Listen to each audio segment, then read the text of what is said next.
back again. Straight training. What's up? Making breakfast. Way too quiet in here. Turn the TV on.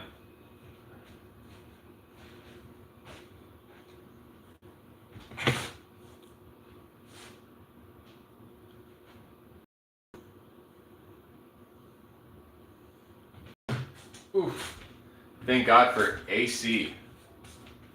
Thank God for air conditioning. It is starting to warm up.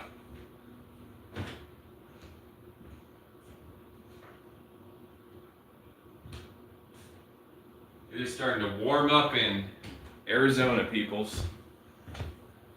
It is starting to warm up.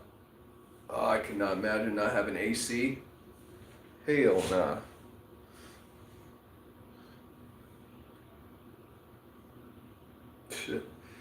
People be trying to get locked up. You know it's bad when you're trying to get locked up just so you could have bad food and temperate temperatures. Temperate temperatures.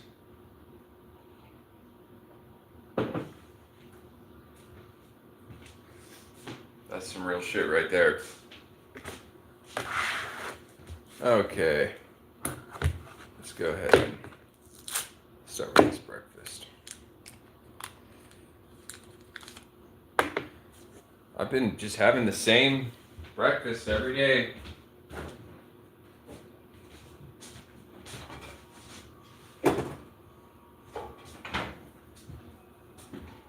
See if I could give you influencers any ideas.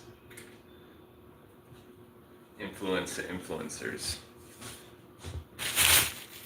So, I got up at 6 this morning and I spent at least 2 hours on the song I started the other day. And actually I think I finished it. It's a instrumental and it's electronic and it sounds dope.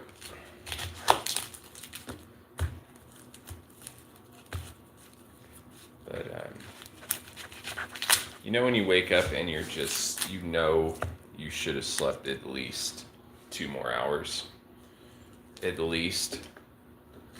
That's how I feel right now. But I'm glad, I got up. Early bird gets the worm. I got up. I got busy. And I got a lot done.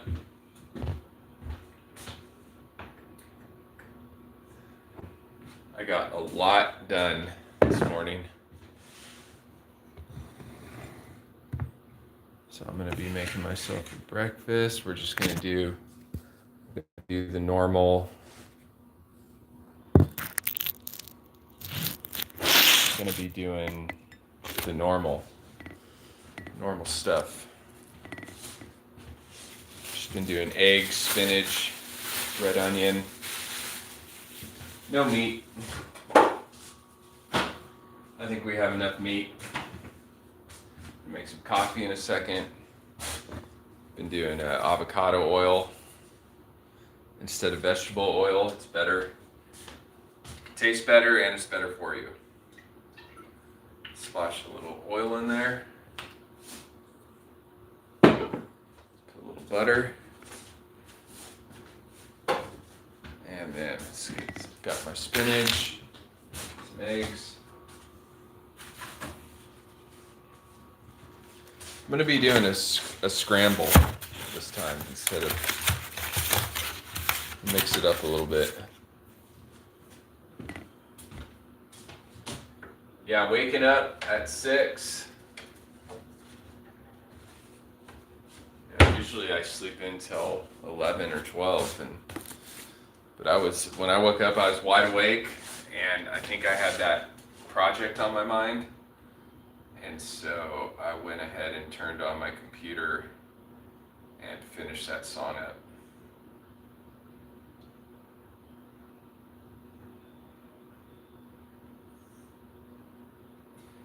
And I'll drop maybe like a little demo or promo of it I just want to listen to it for about a week while I'm driving around in my truck and just see if there's anything I want to change before I publish it. It's so good.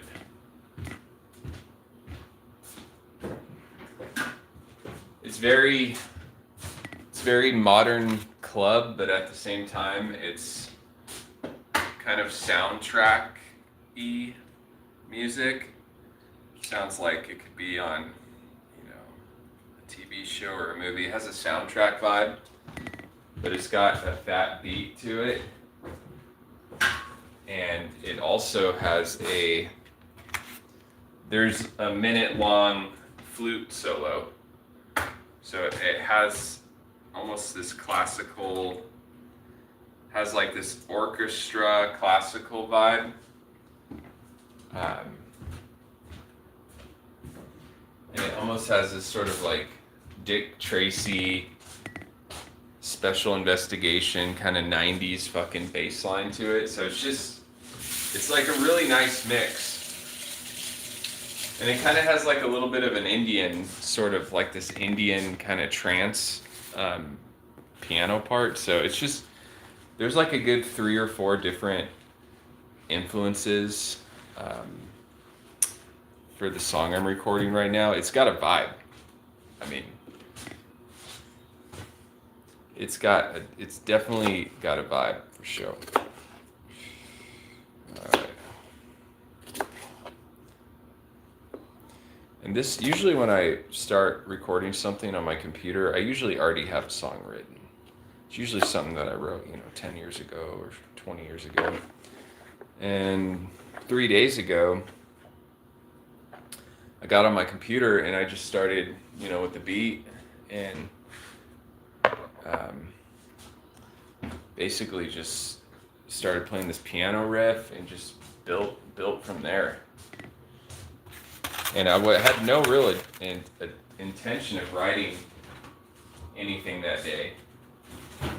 Really, I was just getting on my computer just to kind of experiment and see what the app has, and kind of like was just kind of messing around with my keyboard and just experimenting with different sounds, and just was kind of just dilly-dallying on my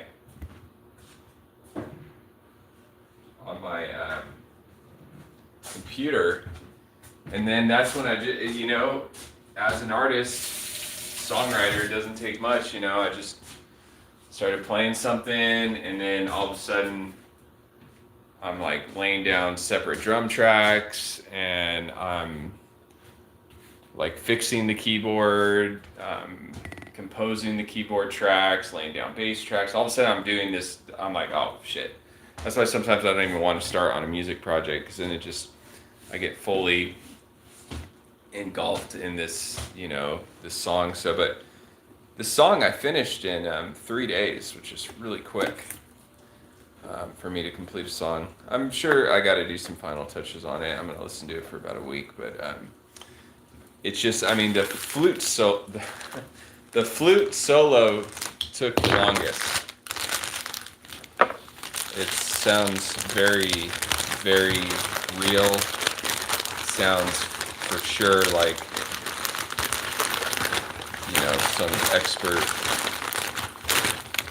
flute player was playing it. Obviously, it's electronic. I did the flute on the keyboard, but it sounds very, the way I programmed this flute solo and how it's mixed in and stuff, you would, and how you would not even be able to tell it's not an actual flute.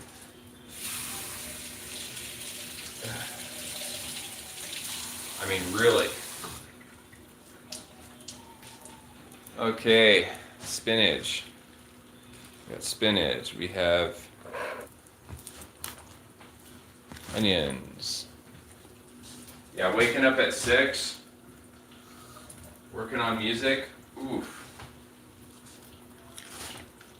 Brutal.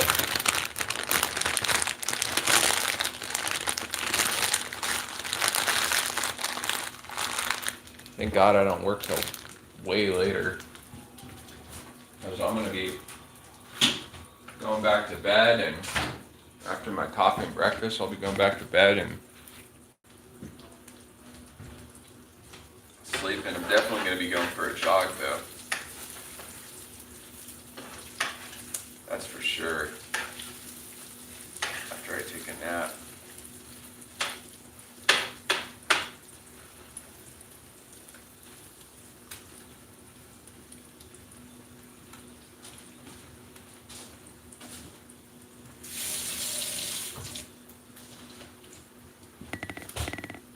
I was going to work on All Things Shall Pass, but not. I'm on vocals with that song. So there's no way I'm going to do vocals when I'm all like half awake. So that's not going to happen today. I'm going to, maybe later, maybe, way later tonight after I sleep and work out and stuff, I could do some vocals on All Things Shall Pass. All Things Shall Pass is going to be, the instrumental version is going to drop on the 7th. And it's 5 minutes and 20 seconds. And there's just like a lot of guitar work, keyboards, a lot of bass.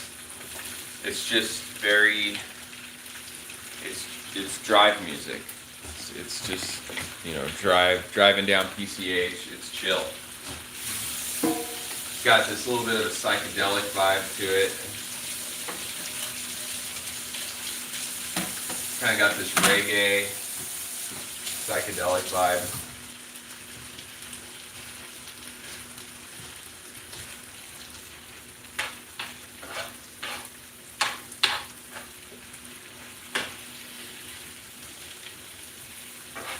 Yeah, I've been eating a lot of, for breakfast I've just been doing eggs, spinach, red onions,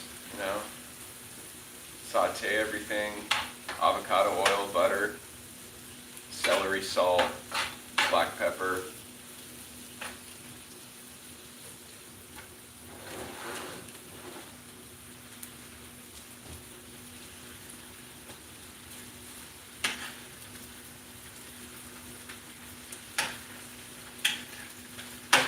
Definitely not going to go spend $15 on a breakfast.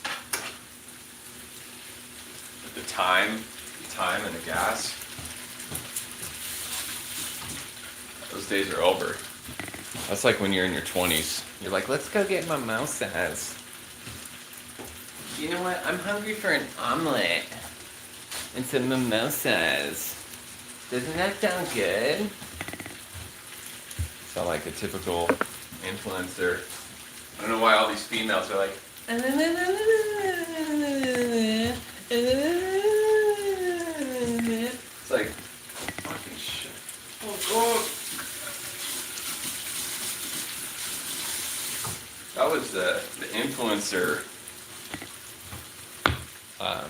melody line for, seemed like years.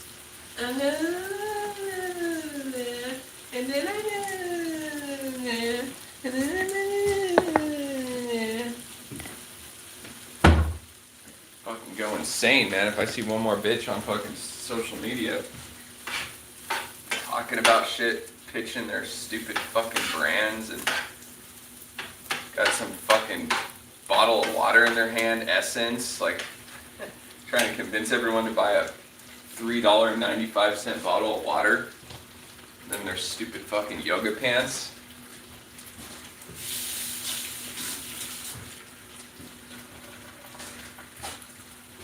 Residual income. Not like they make it that much.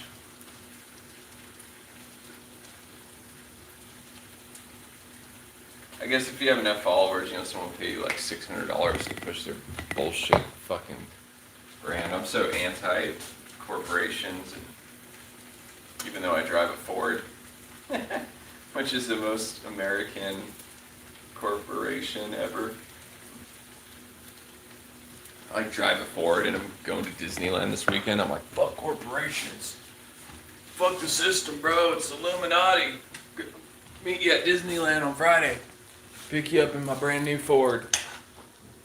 You all going to hell. Woo.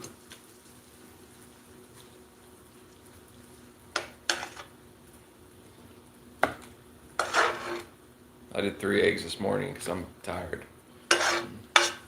Oh yeah, doesn't that look good? I don't like to overcook. I don't like to over saute my vegetables. I like them still to taste, you know, kind of like a vegetable.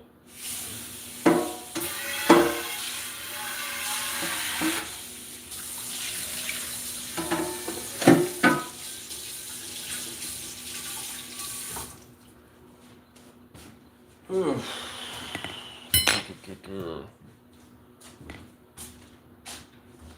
Yeah, back in the day, man, getting up at 6, no problem. When you're 26 years old, stay out, drink till 3 o'clock, get 3 hours of sleep, wake up, go for a jog. Oh man. I guess some people do that when they're in their 50s, you know. Mark Wahlberg works out at 4 o'clock in the morning. I think honestly though, if you have money, I think that kind of changes things. And only the people that have a bunch of money say, "Oh, it's not important. Money doesn't mean anything, dude. It's an energy, bro. It's frequency." I cooked the onions perfectly this morning. That is even better than yesterday and the day before. Damn, that's good. Make some coffee. What it is, you know, money helps with, I guess if you have enough money, you know, you can not be that stressed out about stuff. If you detach from the whole bullshit. All right, it's coffee time. We got Kirkland Pacific Bowl coffee pods. Not all technology's bad, you know.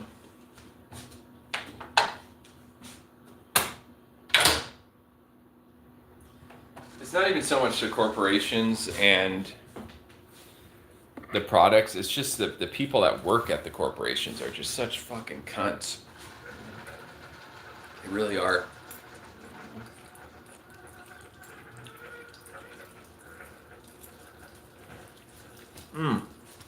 Damn, that spinach is good. Woo!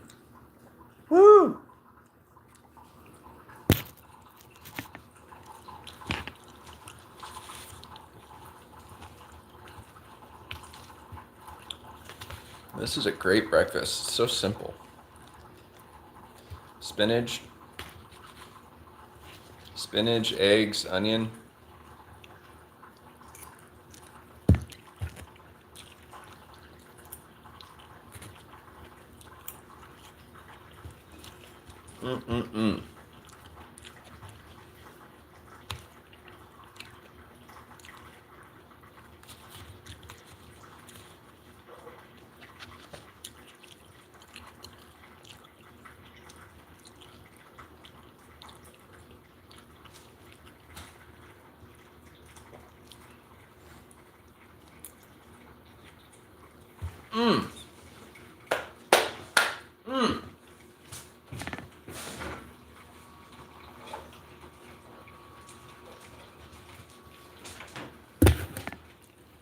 So,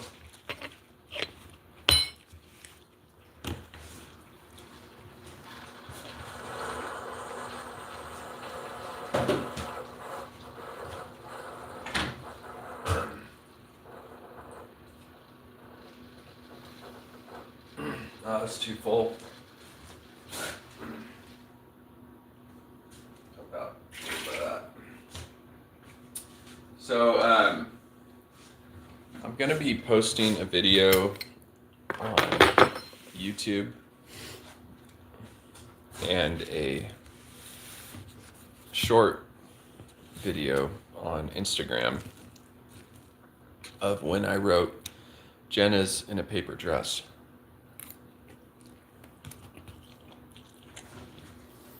when I wrote that song,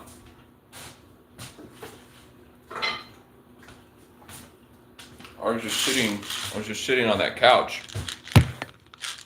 vitamins, and I had my guitar and I just wrote that song in 2 minutes. Wrote that song in 2 minutes, and then I played it. Played the song. It's like 4 minutes long. I just played it right there, right when I wrote it. And I recorded myself playing that song.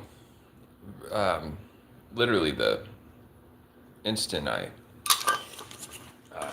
recorded it, or the instant I wrote the song, I was recording already on my phone. So it, might sound a little, I don't know, slow or something. It might not be exactly how I recorded it, but I'm going to be posting that full video of that on YouTube. So, I could play these songs that I record. The songs I produce, publish, write, and record, I could also play them live.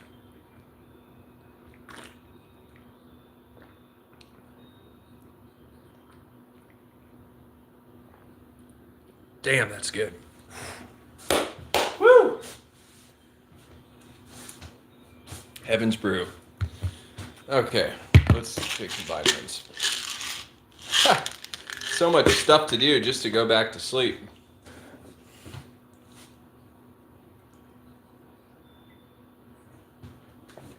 Oh, sorry, Ginger. Woke you up.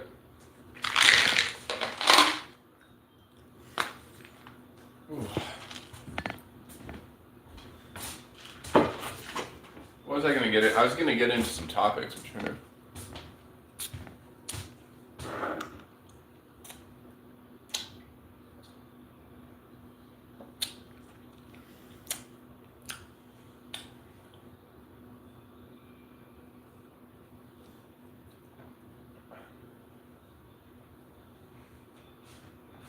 Oh, damn. Man, I went on such a good... I went on such a good jog yesterday. Holy shit. Oh, that was a good jog. It was one of those runs where I just had energy, my knees felt good. It was one of those jogs where I felt like I could have ran longer than I did. 3-mile run.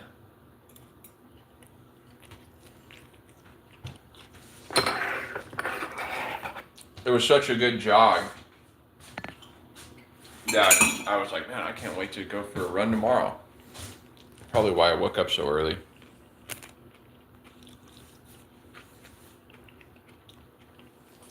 If you're just tuning in, we're making breakfast. Spinach, eggs, red onion. Just made some coffee.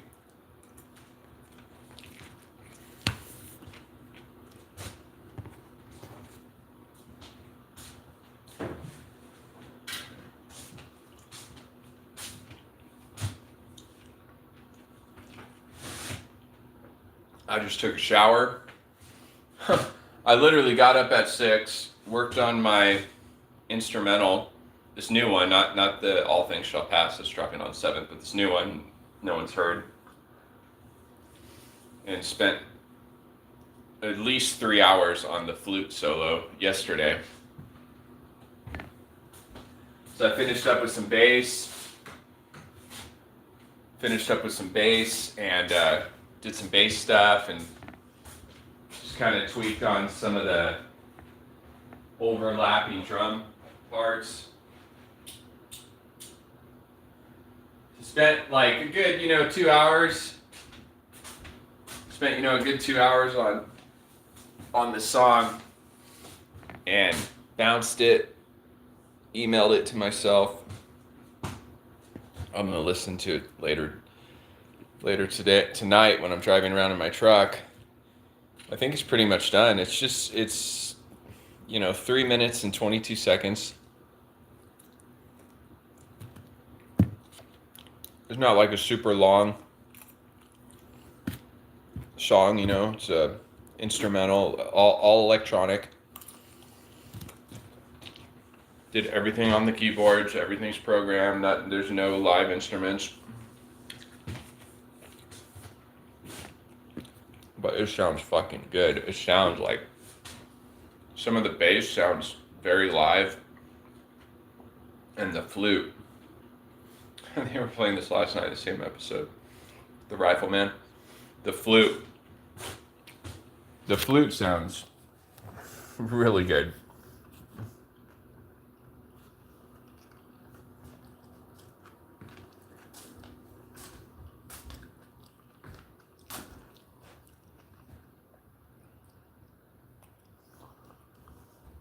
The Rifleman. There's a lot of good morals to learn on this show.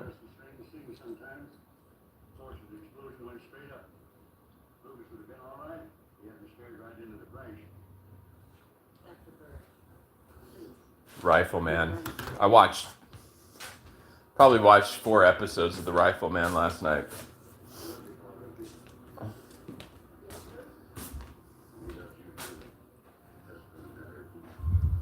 All right. Finish my breakfast. I want to go into. Oh, here she comes. Here she comes.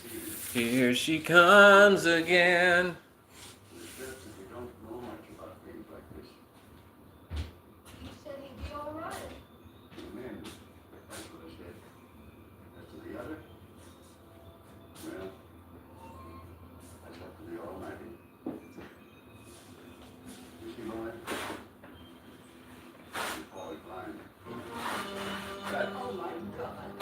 God fucking damn it.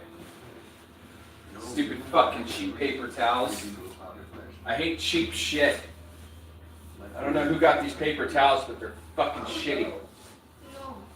They don't even rip off in one piece.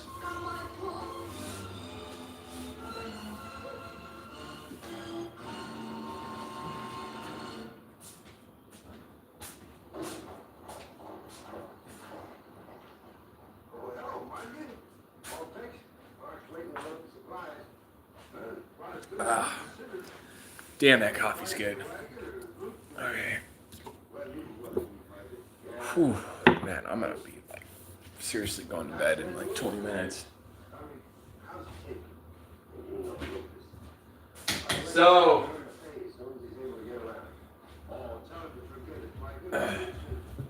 Ginger, don't, no. No. You give brother space right now. So, I was thinking, turn this shit down. Music, especially now, with AI coming into play and just everything is so, it was a brand in the 80s. Don't get me wrong. The music industry was corrupt and the music industry, was just like the film industry has always been.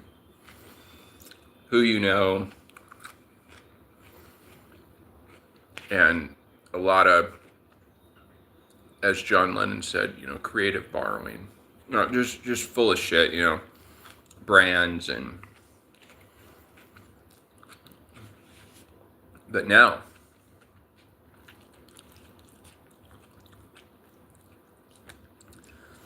it wasn't even really. See, back in the day, though, you had to be kind of, at least talented, before pitch corrector and back when everything was live instruments.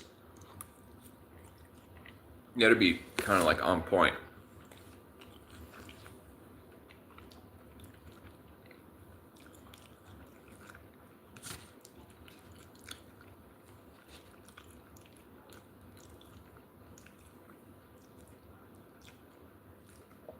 There's still a market for that. There's still a lot of people out there in Nashville and in Houston and a lot of Austin, Texas, a lot of people that like to go see live musicians playing original or covers and see people actually play instruments and stuff. But it does not like, I mean,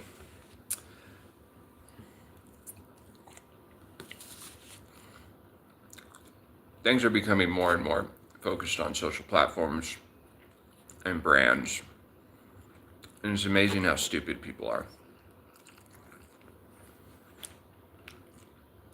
I mean, people will just go along with the pack.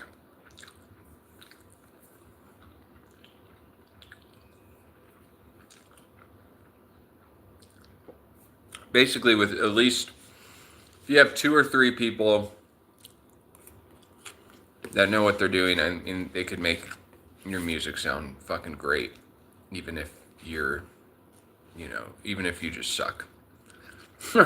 You could totally fucking suck at singing instruments. You could not be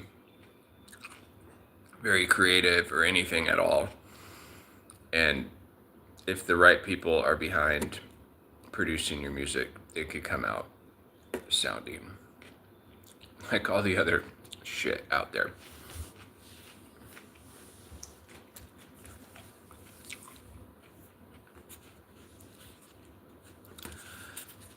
My music, I mean, we got along, but not for long. You could obviously tell I come from punk rock background. So, I mean, the stuff I'm doing now, though, I mean, is starting to sound like very, produced.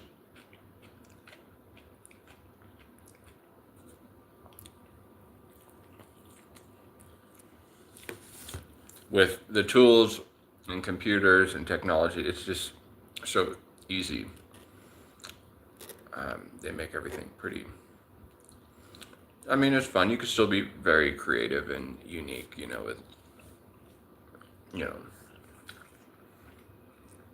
the flute solo.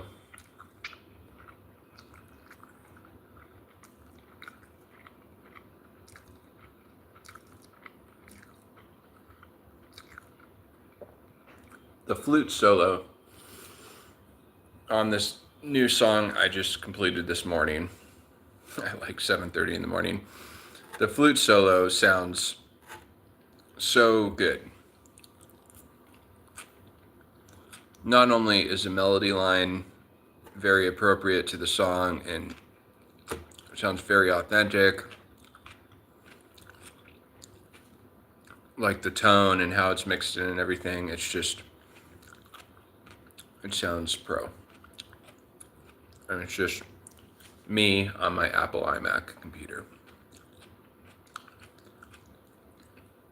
But I will say, if you're not a musician, it's going to be hard for you to make your shit sound really good.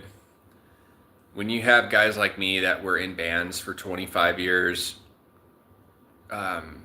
rehearsing all the time, learning scales on the guitar, like people that actually know how to play instruments, when you take that talent over to the computer, you'll see them, they're not even guys that do electronic music or EDM or techno or they don't even do that shit, but when they start doing it, all of a sudden it sounds twice, even 3 times better than all the people that have been doing it for 20 years. Because these fucking idiots don't know how to play any instruments. So they don't understand music. They don't understand the vibe. They're just like, oh, dude, that break is fat, dude. Oh, dude, that... they're like limited with how they could understand music. They got good at programming music that sounds good, not necessarily. They've never tapped into expressing their manifestations of music. So when I'm programming drums, I played real drums for so fucking long. I know about rim shots and triplets and fucking catching the crash and just all that shit where most people be like, oh, dude, I want it to like sound like this, but they don't know how to explain it in a way for anybody to understand, because they know the sound that they want, but they don't know how the instrument and how the player plays that instrument to make it, to get that sound, because they don't know fucking shit.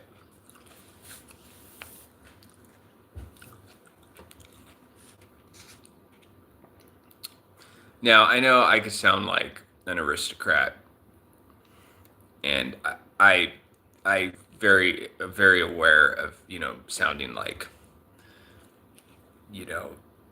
only some people should be allowed to play music. I'm not saying that.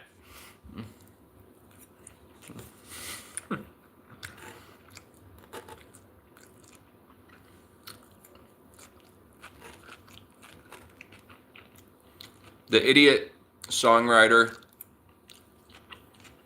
is just as much at fault than all the stupid fucking people that listen to stupid music.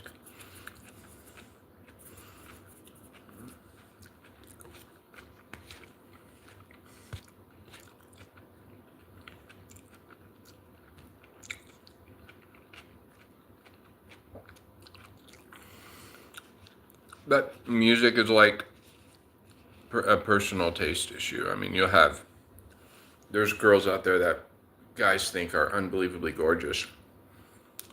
And in my mind, they look like a fat fucking whore. And they even look stupid. So I don't find that chick attractive. But other guys will be like, dude, that chick's bomb. So, it's kind of how music is. I hear stuff that is super produced, and I'm like, yeah, it's in key, and I could see it's a structured song. Like, no offense, but like The Weeknd, and every other, not just him. I don't mean to single him out. Every single fucking recording artist that's really known or popular, I think all their music sucks. All of them. Post Malone, Machine Gun Kelly, The Weeknd, Mars, Bruno Mars, all of them. They all fucking suck. They all suck dick. No, really though, Bruno Mars has an incredible singing voice, and he dances well. And Machine Gun Kelly's cool. He looks cool. He's got a vibe. The Weeknd has this incredible singing voice. I don't think I've heard any Post Malone's music. I just know it sucks just by looking at the dude. Jelly Roll, all these motherfuckers. It's just, yeah, I know they have millions of streams and their stuff's super produced and professional because they have a whole team of people working behind it. But I think from a songwriter's perspective, just from my personal opinion, I think all their music sucks. I think it's stupid. Okay, I'm going to throw away this paper plate.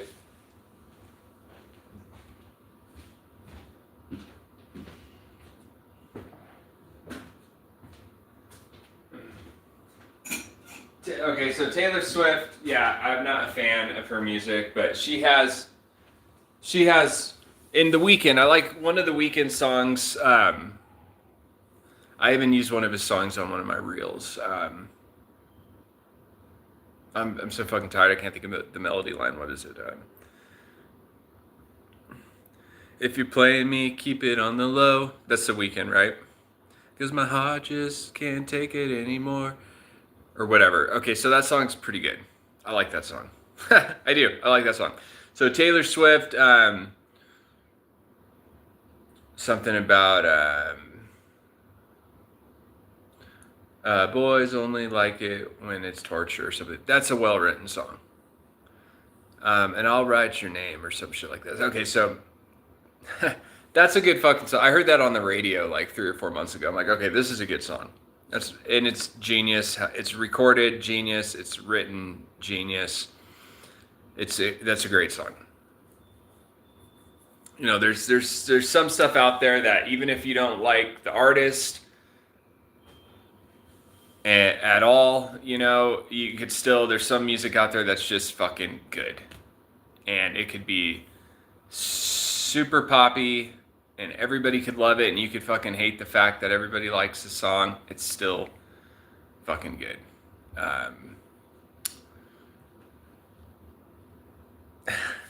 You see her? She's so cute. So I know I'm not the only one that thinks. I mean, in the '90s there was a lot of rock still. That's before R&B, before the CIA, ushered in, hip hop and R&B and whatever else. I'm joking. But in the '90s, you had all these guys, Mudhoney, Radiohead, Stone Temple Pilots, Alice in Chains, all these, grunge and rock and different types of rock bands and ska and all that stuff. No Doubt, Green Day, all those '90s bands that are pretty good. Everybody kind of likes them. They have respect now. People think their music's pretty good or whatever. All those '90s bands, Oasis from the beginning got kind of respect from the musician, songwriting crew. I mean, there were some bands, like Radiohead and stuff. But most bands in the '90s, these were all people that grew up listening to '80s and '70s music, and they were just trying to do kind of the stuff that they were into. And everybody thought their music sucked. Smashing Pumpkins, all of them. All the bands that now are like kind of the old school rock dudes, like back in the '90s when they were coming out, all the real musicians that listened to fucking like Led Zeppelin and shit, like from the '70s, and all the musicians from the '80s, they all thought the shit in the '90s fucking sucked. Alice in Chains, Soundgarden, all of that crap was like, I would hear it, from my uncles, my uncle Eric, that's an incredible, like actually really good guitar player, and all his friends, they would buy these, cassettes and stuff, whatever, Sublime, White Zombie, all that '90s stuff, and they would just basically say, yeah, this band's really big, but they fucking suck. Their guitar player sucks. Their music sucks. And they all thought that about bands in the '90s, but it's, the show must go on. People kept playing Weezer. Okay, so I fucking hated, I didn't hate Weezer, but I didn't think they were a good band. Even though I respected like Buddy Holly, like some of the songs, because I was really into punk rock and stuff. So I was like, okay, I get it, I get it. The nerd rock, it's poppy, Now that I'm older, I think Weezer is an incredible band. A lot of these bands, we look back and are like, wow, that's really Karma Police by Radiohead. The Pixies. See, all these bands like the Pixies, all these '90s kind of hipster bands or whatever, back in the day, they were shit. They were all shitty fucking bands. And all the musicians in the music world, nobody thought they were good. But now when enough time passes, you're like, damn, actually the Pixies has, some good songs, and Garbage. I'm only happy when it rains. That music was half music. Meaning, it was on the radio a lot, and everybody, liked Nirvana. Everybody listened to it, but it was still considered half music, meaning it wasn't all the way there in the sense it wasn't respected by the generations before them.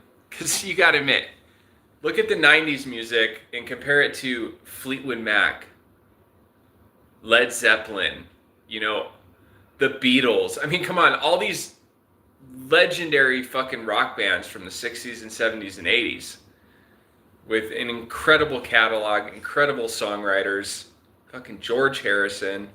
You had the Cars, you had all these bands that were so amazing. I don't listen to like Cinderella or Whitesnake a lot, but you just had these like epic ass bands, hair metal.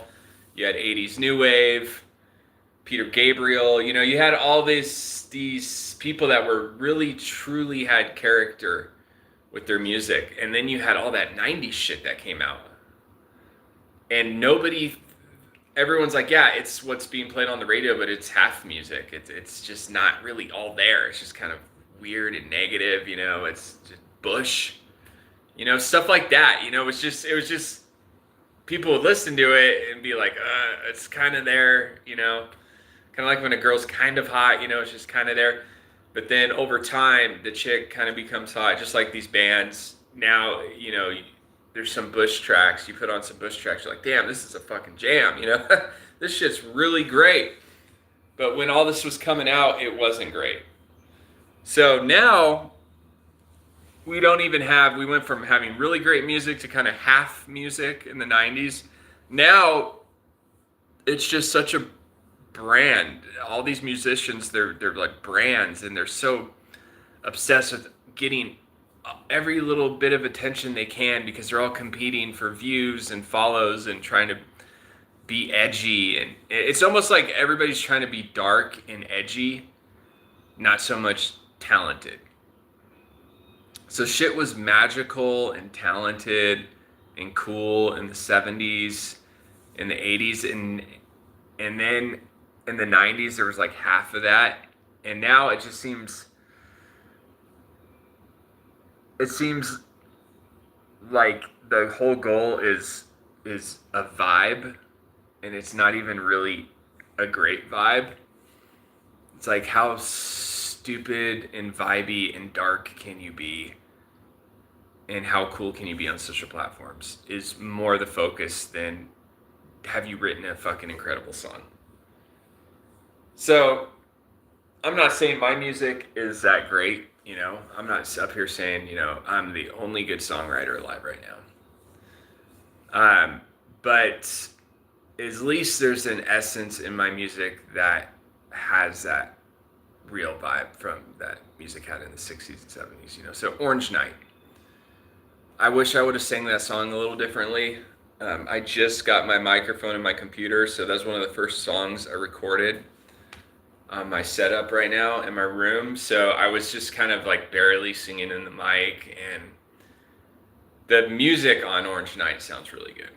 It does. I did all the music, but then my buddy Daniel Griggs, who I've known forever, he did the drums and the keyboards and mixed it and produced it. So, but the song's my song, you know, the chord progression, the guitar, the bass, you know, the lyrics. It's my song, but anyways, the vocals are not bad. I'm not happy with the vocals. And I kind of like how I kind of undersing it, and the vocals aren't like too loud in the mix. I like it. There's something. I don't think I would actually change anything on that song. I think it's just, I don't even want to really talk about it, actually. There's a few like really small things that I would change or I dislike on that song, but it would sound so fucking stupid if I told you guys what it is. You would be, it's fucking makes me feel like a crazy person. So, but anyways, Orange Night. Stand Up For Yourself has an incredible bass line. Let's just be real. But again, honestly, like stand up for yourself and stuff kind of reminds me of 90s music because it's there. It's got that real rock vibe, but it kind of feels like a half song or something. And I'm not just saying that because it has very, very few vocals. I've been liking to do that I like doing that with songs now. I just sing for like 10 or 15 seconds. I'm not trying to fucking yell and sing for 4 minutes straight through the whole song. It's ridiculous. So, you know, I just sing for like 15 seconds. That's it. Stand up for yourself. You down. Okay, I'm gonna heat my coffee up. I'm not done talking about this shit. This is a good topic.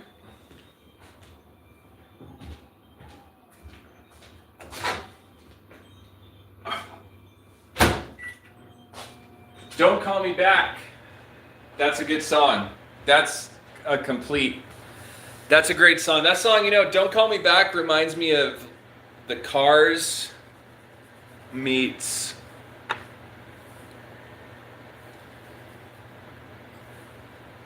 Don't Call Me Back reminds me if the Cars and Green Day had a baby. That's what Don't Call Me Back reminds me of. It's like if Green Day and the Cars got together and slammed their vibe together, that would be Don't Call Me Back. That's a good song. Don't Call Me Back's one of the few songs that I'm completely happy with, actually. The production, Sonny Meadows did an incredible job mixing and recording that song. Shout out to Sonny Meadows in Claremont, California. That song is literally the mastered version, okay? Don't Call Me Back on physical copies, the hi-hat's too loud and it drives me fucking insane if I listen to it, literally. But the mastered version, when I told him to lower the hi-hat, bring up the guitars a hair, Don't Call Me Back, the mastered version, is basically 100% perfect how I think the song should sound. There was this harmony I was singing in the truck where I was thinking about adding. It's actually pretty genius. There's this little harmony thing I wanted to add on the chorus, and I was gonna do everything or add it or something, and I was like, well, something I could do live.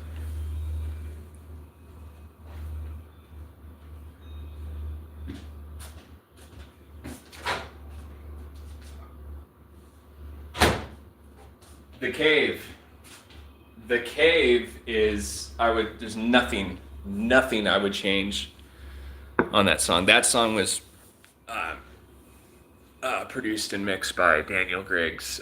We actually recorded that song live together in person. That was fun too. That was old school. I mean, we were doing a bunch of stuff. We were up all night and we recorded that song. What's cool about that song is we recorded that song 6 years ago when I was in Portland. We did an all-nighter. We recorded The Cave, some other songs. And then he sent me that song. He emailed me that file a year ago. And then I published it. So it's just, I don't know if we're not paying attention or we're lagging or something. But yeah, I mean, we recorded that song 6 or 7 years ago and then just published it a year ago. So for whatever that means. And he stripped it down. I mean, there was, the song kind of got out there, but he really stripped it down and just kept it simple. Bass line, the drums are genius. He did a genius job on the drums. And whatever those stringed instruments are, he did a genius job on that. I feel like I'm Trump right now. He did a tremendous job on those string instruments. So,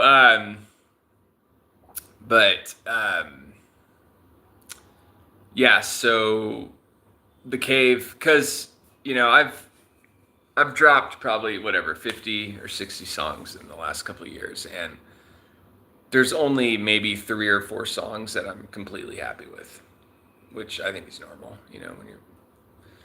it just means I got to take my time more with stuff and make sure because honestly, most of the songs I'm like, oh, I should have done this, I should have done that, I should change that, So there's a few songs like Don't Call Me Back. I'm completely happy with that one. The mastered version, Don't Call Me Back.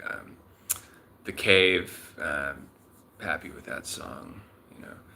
The Time of Flowers on 5, on the EP 5, that version, pretty much like 98% happy with that song. Rocking Out, it's great. 5 is great. The 6-song EP I just dropped, last month. Every song on that I'm completely happy with. We Got Along But Not For Long, the first chorus, but not for long. I say the word but like a half a second too soon, so I'm like, that's kind of like, fuck that up. But other than that, I'm completely happy with 5, the 6-song EP I dropped. Take It All Back, I'm going to be redoing that song. That's going to be on my next EP. It sounds good, but the Take It All Back, the one out right now, it's more or less a demo. it's there. It's 90% there. There's just some stuff I got to change at the end, basically. There's some stuff I got to change at the end, and then there's a part where the rhythm's a little off. But yeah, it's pretty much there. It's pretty much done. So take it all back. Jenna's in a paper dress. I got to clean up the end of that song, but pretty much that's done too. That's going to be on the next EP.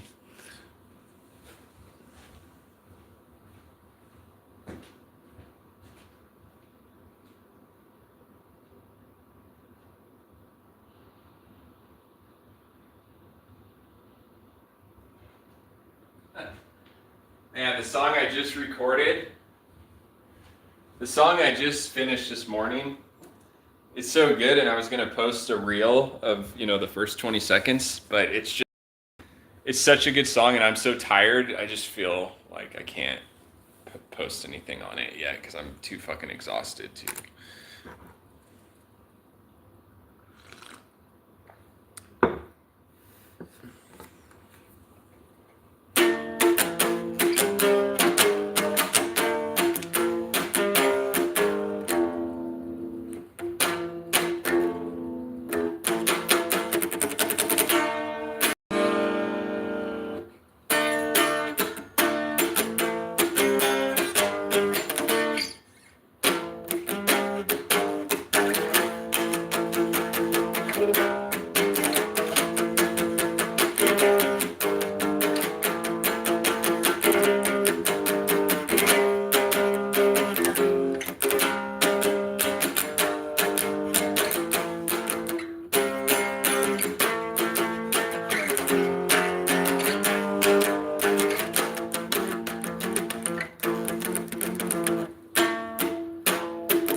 All these,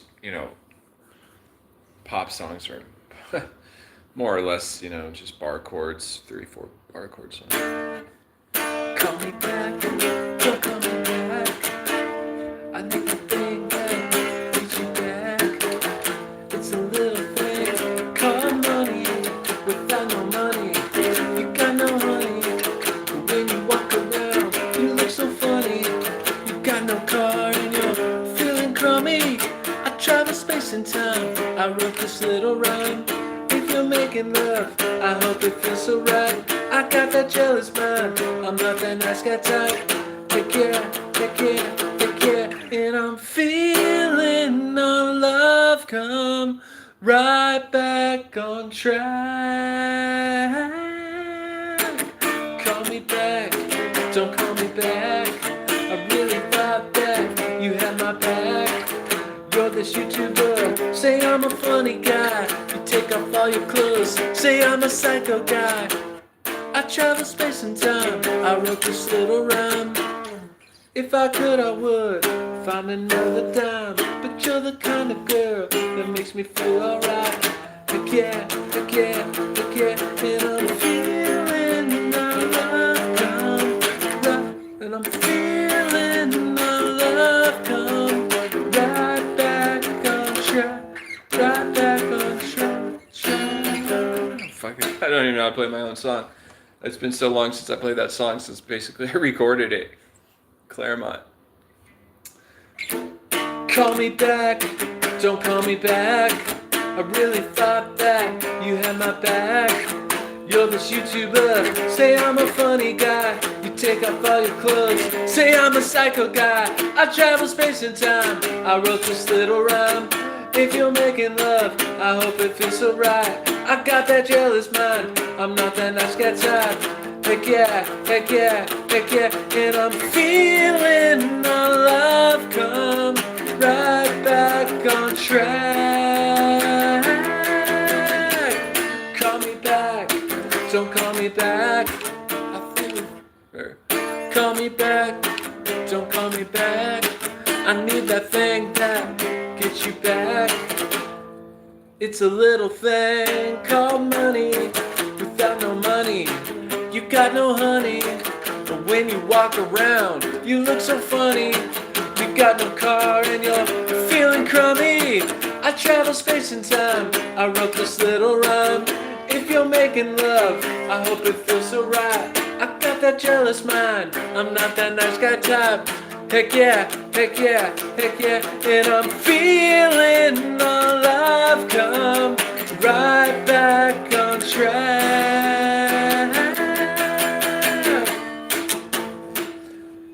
So that's Don't Call Me Back. That song's on Spotify. Trevor Wright, Don't Call Me Back, and then there's a lead.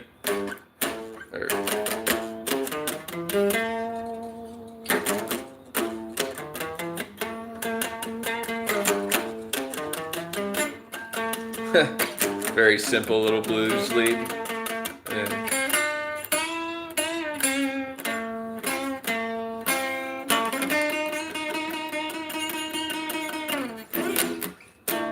cut me some slack. And I'm feeling our love come right back on track. Call me back, don't call me back. You know, my vocals were so fucking shot when I recorded that. The chorus, I couldn't hit the note because I was smoking so many cigarettes when I recorded that song. I was all pissed about a bunch of shit, so I couldn't hit that note. And I'm feeling.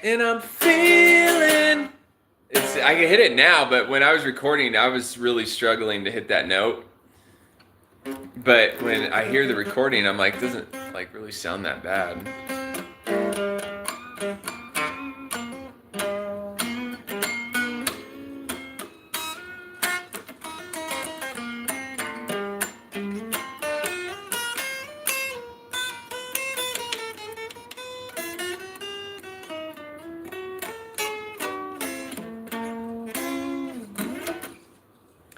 And I'm feeling our love come right back. Oh, I keep going to A. It's C. And I'm feeling our love come F. Right back on E.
That's an old guitar lead from The Discarded. It was a song that Justin wrote, and I wrote the guitar lead over it. So he wrote the...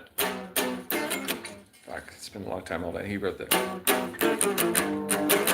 Wait.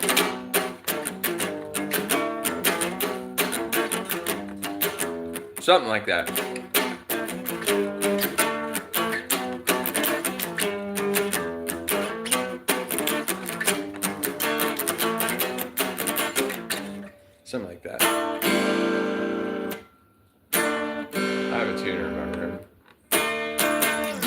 So that was a bass line too.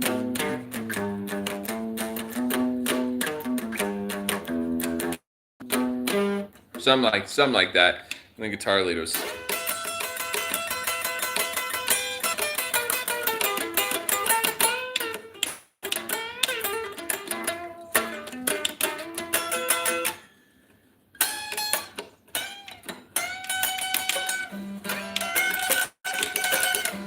So yeah, I would play that live.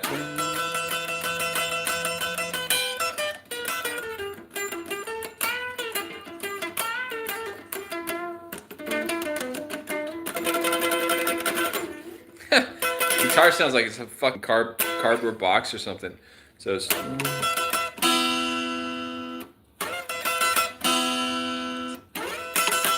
So that was the old discarded lead. Yeah, that song, what is it? Reasons. Yeah, the song is called. It's on Bandcamp. It's probably on whatever YouTube. It's on the album Image, and the song's called Reasons. And I remember the guitar lead was.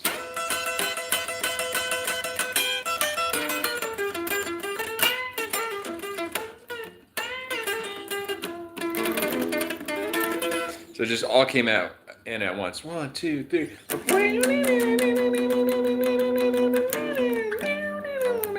Whatever, you know.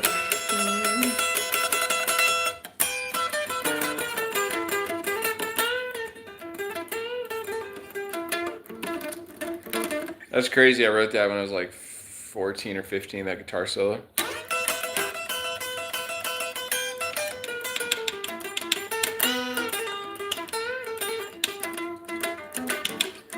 Got no reason to reject me. I grew up right here on the same street.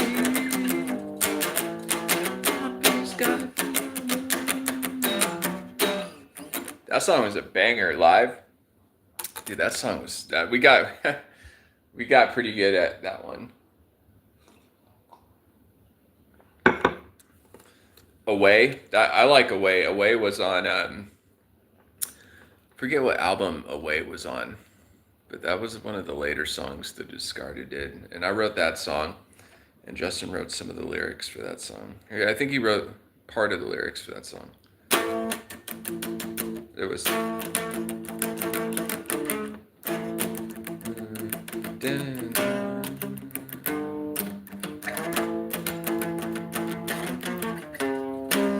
Was that it?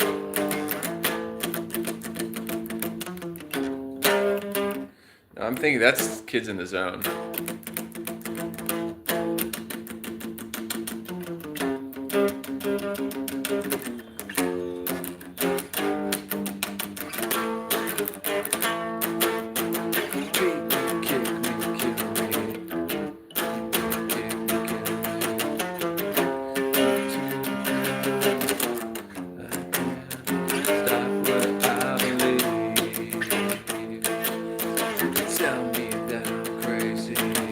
They tell me I'm a fool.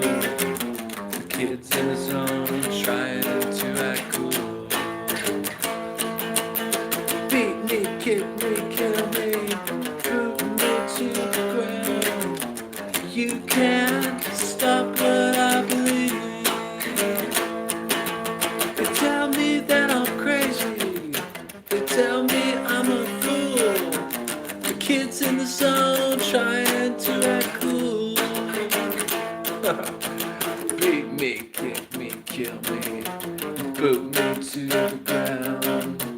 You can't stop what I believe. They tell me that I'm crazy.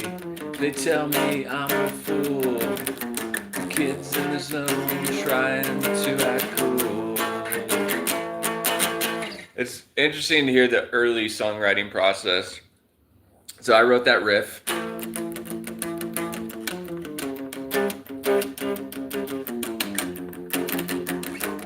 Pretty advanced for, I think I was like 13 years old when I wrote that.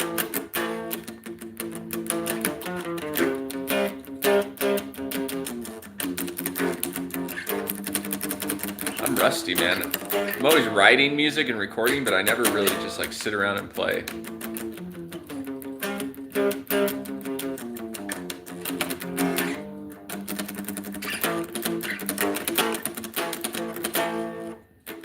Beat me, kick me, kill me, boot me to the ground. You can't stop what I believe. They tell me that I'm crazy. They tell me I'm a fool. The kids in the zone trying to act cool. Jeff, Jeremy, Chad, Cherie, they all would agree that something about Jesus Christ.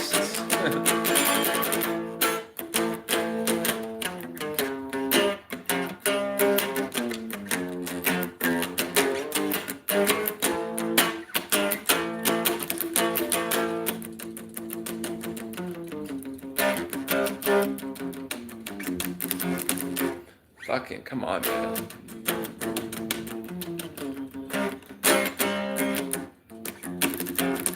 There we go. Fucking pick sucks, man. This is a shitty pick. So I need to.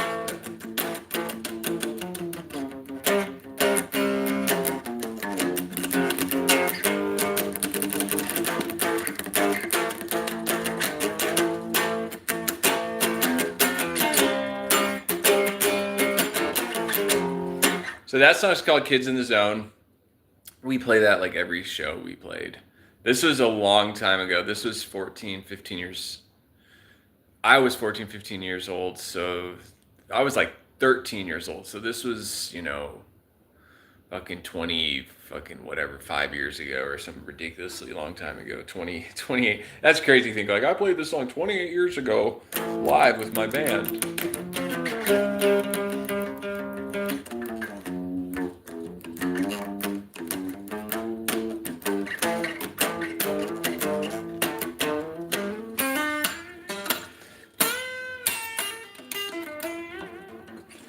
Crazy to see the brain developed. Man, when I was 13, 14 years old in my Christian band, I thought I was like a fucking god. I mean, I really did. I didn't think I was a god, but I mean, we were pretty full of ourselves. We all were.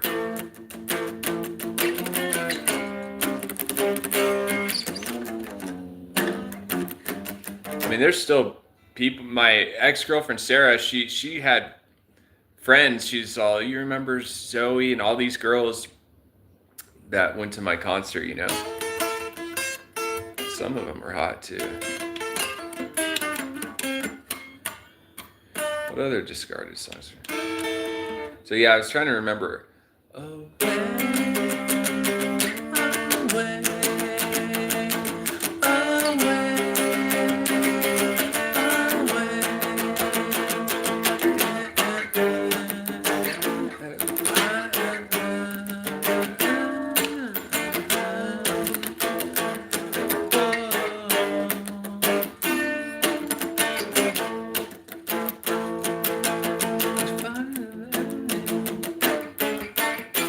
that's it. I always take the same streets.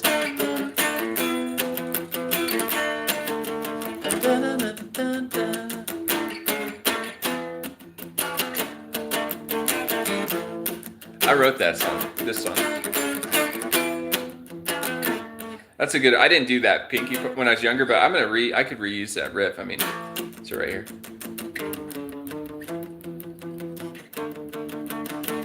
Take all these riffs and just write secular music. Something like this.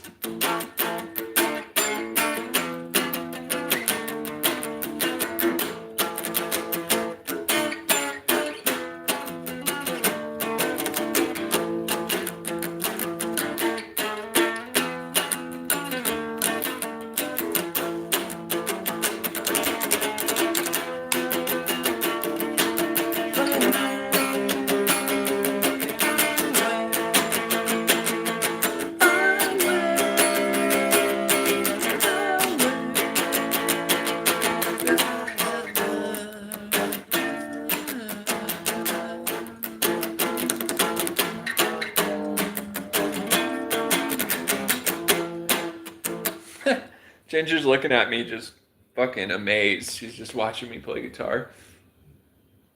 Hey, baby. Yeah. Okay, so.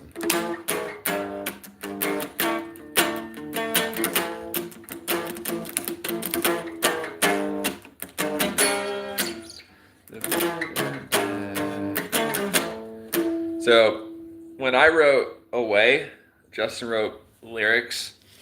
I wrote part of the lyrics, he wrote part of the lyrics, but we were listening to a lot of Billy Idol and a lot of Motley Crue when we wrote Away. Clearly, you know, you could see the influence. Very Motley Crue. Some of that 80s glam metal, it was hair metal, but it had a lot of punk rock influence and a lot of the chord. I mean, this is my song, but it sounds like something like the Motley Crue would do.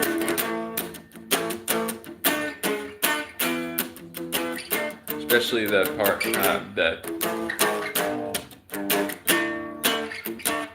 I feel like that was it, but it's got to be different. So it's like there's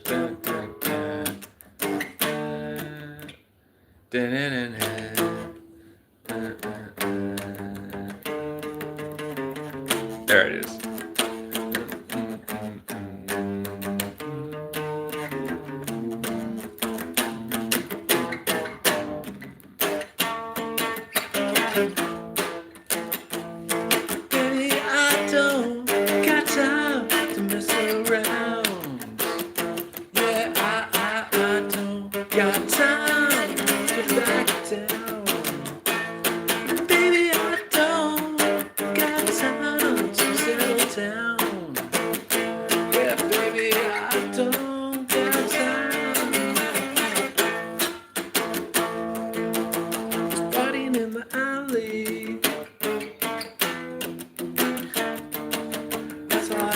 Take the safe streets.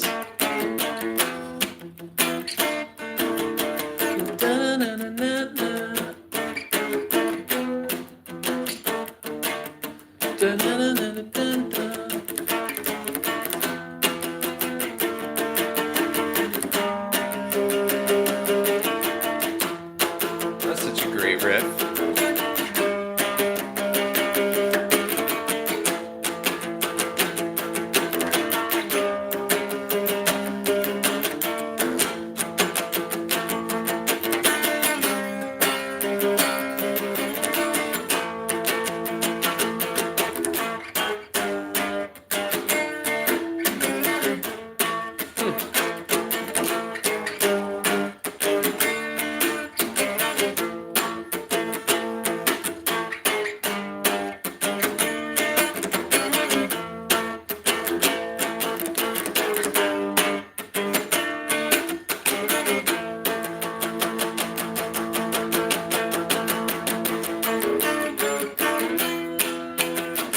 It's also got a little bit of like an old Skinhead, you know, sing-along vibe. But so yeah, that song was Away. That song I used to play when I was like 15, a long time ago. That was a great song. That we recorded that too, and we did a professional recording of that song. It sounds really good. You know what I like that song? It's because that one's not a Christian song, you know. And I started to write music. I was the first one that's like, man, let's play non-Christian music. You know, this shit is good. Let's make it really good. But Away is just, I mean, the lyrics are, I don't know. I mean, what do you expect? You're like 15 years old writing music, so it's just like, I don't know. It's just the lyrics are kind of cool though. I think I wrote that part. Baby, I don't got time to settle down. Baby, I don't got time to mess around. Baby, I don't got time to settle down. Baby, I ain't got time to mess around. Do do do do do do do do do dun dun dun.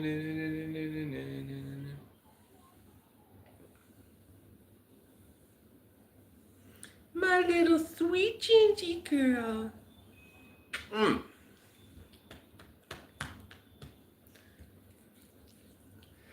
So there's that song. What other songs I'm completely happy with? I like Priest and Apostate. I like that song a lot. Priest and Apostate. That's on Dark Country. It's on my album Dark Country.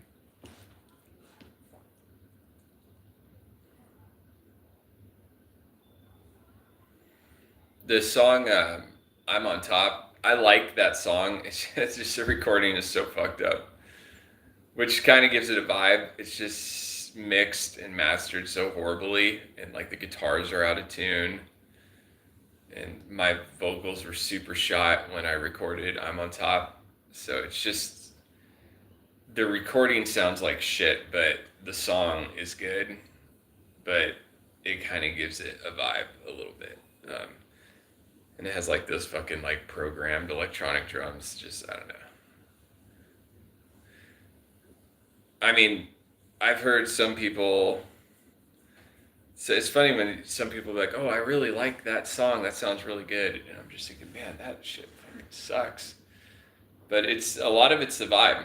I mean, there's a lot of old recordings from bands we used to listen to that probably had the worst recordings humanly possible, but we loved it. We liked a lot of that old, the Germs, Black Flag, all those old recordings. They're just so god awfully. They're just just shit where like you could barely hear the bass, or you could barely hear the guitar, or it's all you hear is just a crash. You could kind of hear the snare. It just sounds like the drums just sound like,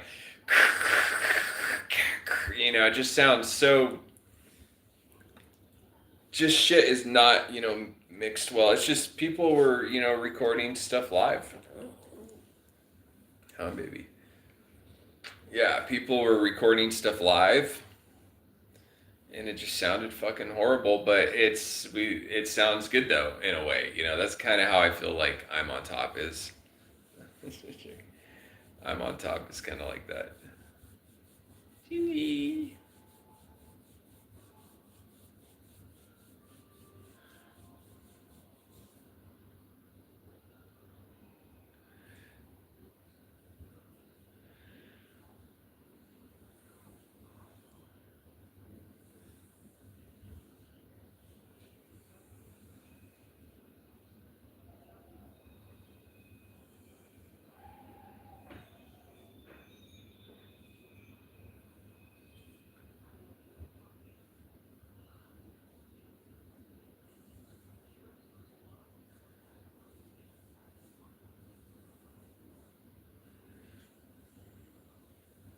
I was just thinking of how much music is. I mean, anybody could play any riffs, but it's a lot of it with being in a band and stuff. It's basically just a lot of it is just how you look. How you look and the vibe is almost just, if not more important than the music and the riffs. Okay, let me heat my coffee up.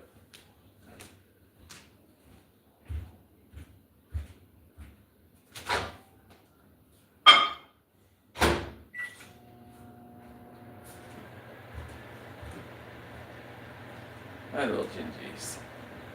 Brother's got to go for a jog today. That's priority. Oh, I have to go for a jog. I'm going to use that riff. I'm going to resurrect that part, at least from away. That's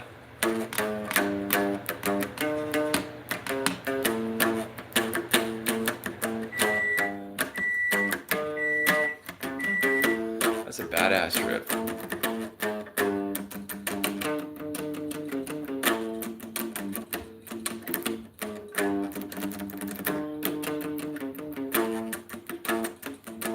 Baby, I ain't got time to mess around.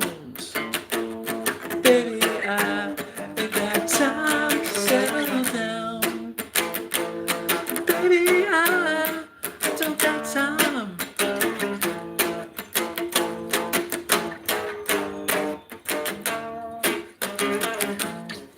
Yeah, I'm gonna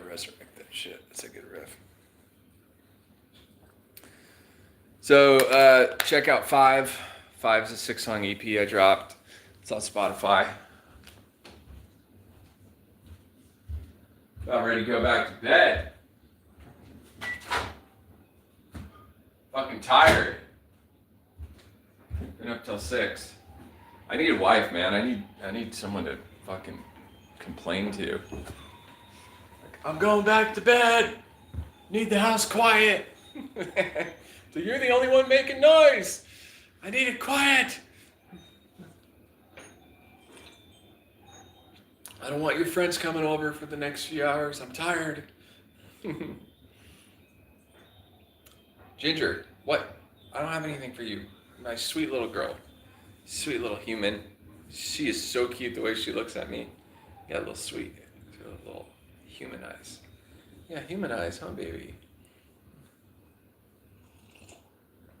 So, yeah, all things shall pass. I might even actually fucking might as well turn back my computer on and get back to work. I mean, fucking exhausted anyways.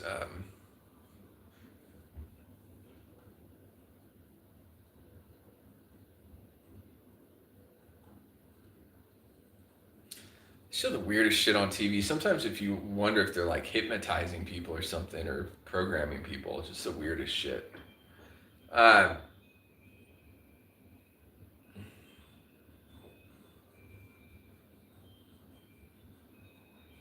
just can't believe I recorded that song in 3 days. I just started working on it.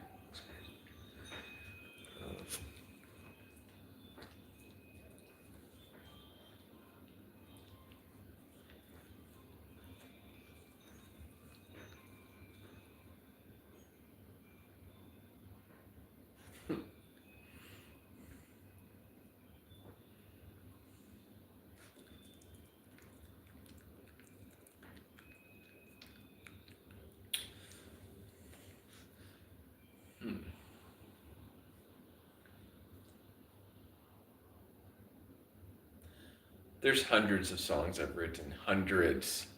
I've recorded just a very small amount of music that I've written. There's so much shit to do. Discarded, I mean, we came out with, like 3 full-length albums? You know, we were like 15, 16 years old. It's just the music industries, I mean, you gotta really want it, you know, it's just so fucking fake. Like I said, you know, just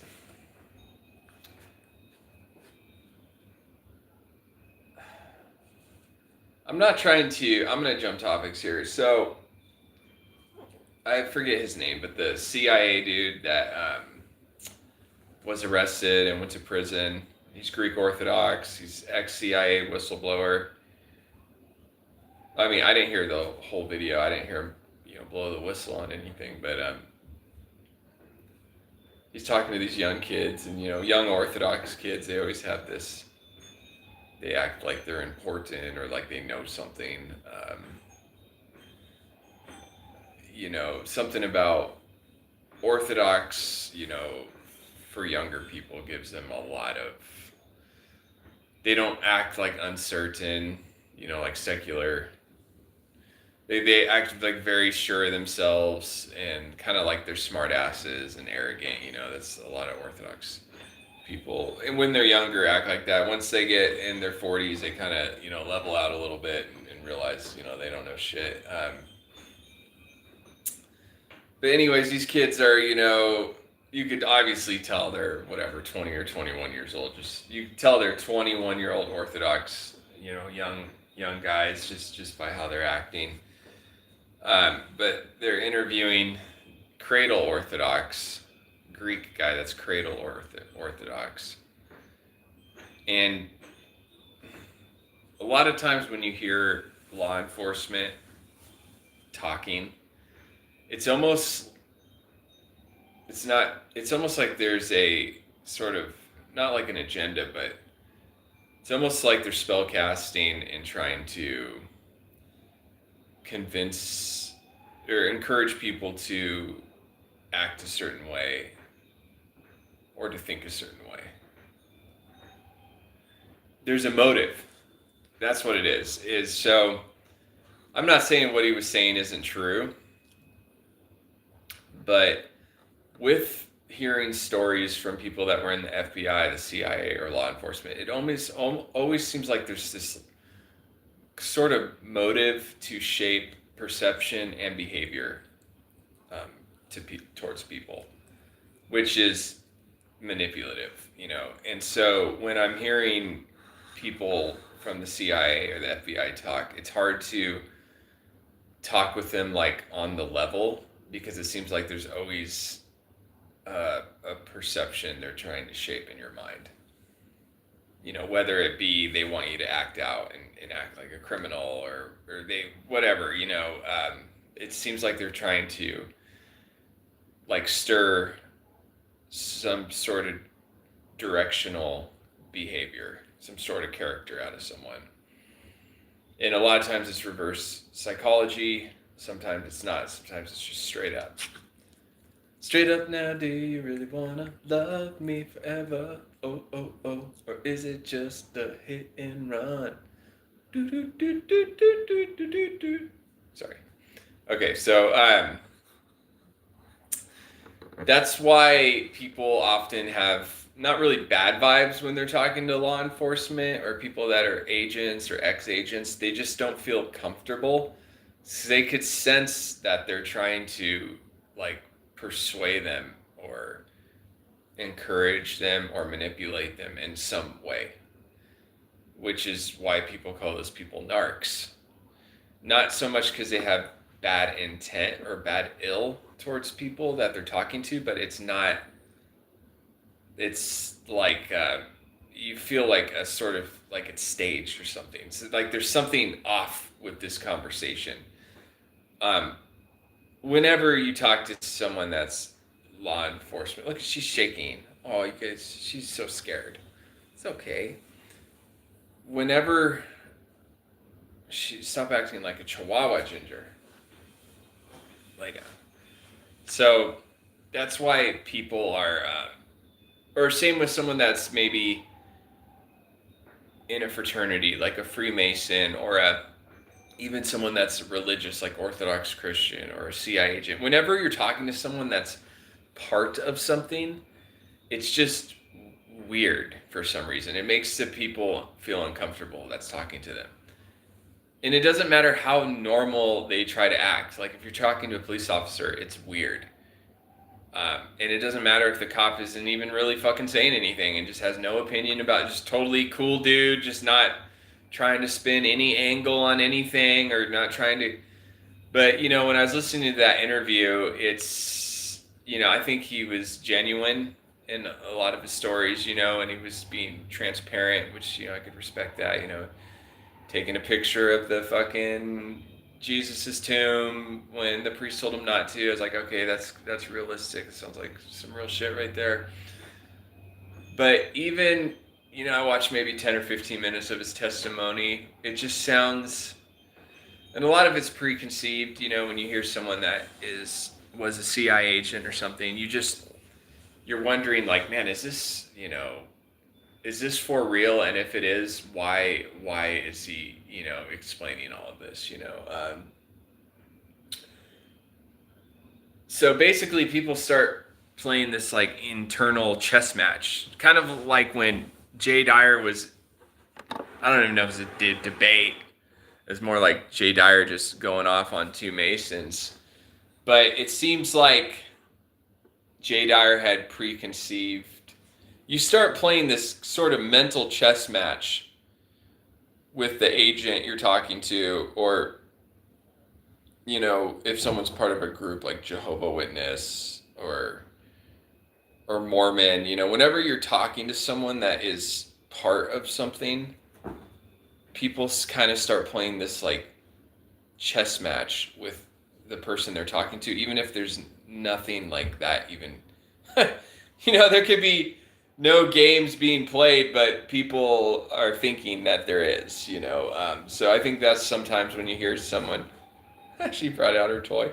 When you hear someone that was an agent or whatever type of, testimony, or even when you hear these Mormons that are not Mormon anymore and they're like exposing the church, it kind of seems like they're still supporting the church in a weird way. And is this like reverse psychology? Same with when you hear people that are, have these 2 hour long videos about how Freemasonry is a demonic cult or something, but the way they're talking about it, it's almost like they're kind of supporting it, even though they're speaking against it. I feel like there's a lot of that going on YouTube. That's why I kind of do respect, influencers like Amp World and Rivera Family. Hey, Rivera.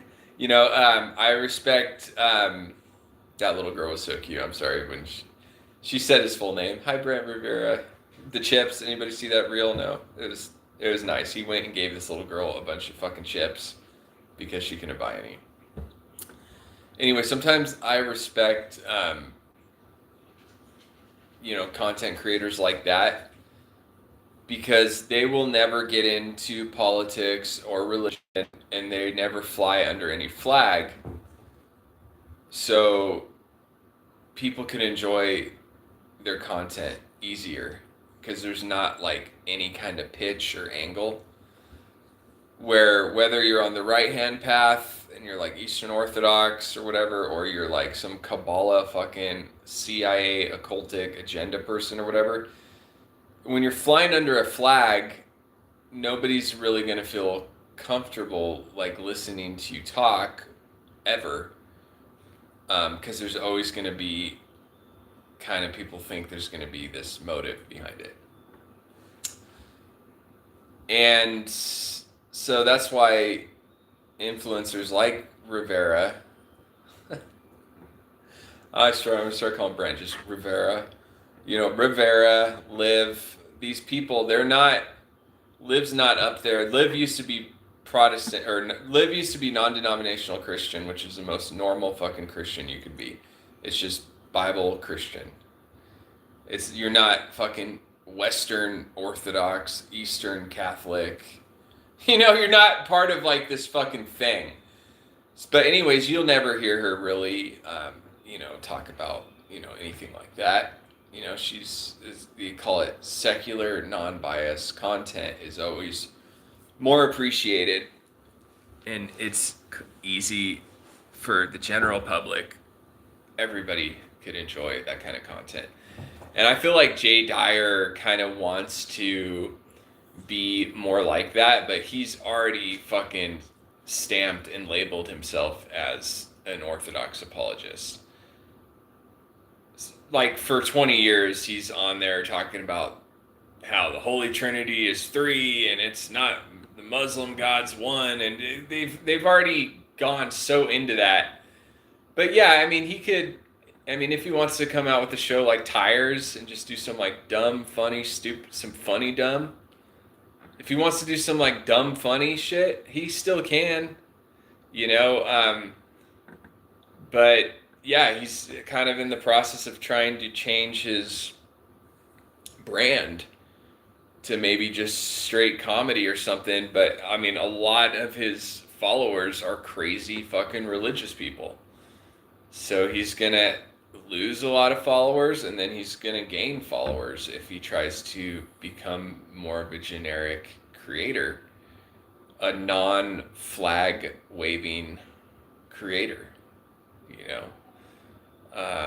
and this is why people get into science stuff, science fiction, because I mean, you could only get so fucking involved into the Abrahamic religions and fucking who's right and all that shit. It's kind of always it becomes a pitch. It becomes kind of like, I don't know, manipulative. So that's why people get into, science stuff and, science fiction and stuff like Lord of the Rings and stuff, even though some of those stories were written by Christians. People like, fantasy stuff because they're fucking sick of it. They're tired of trying to figure out if fucking John the Baptist was Palestinian or if he was Syrian.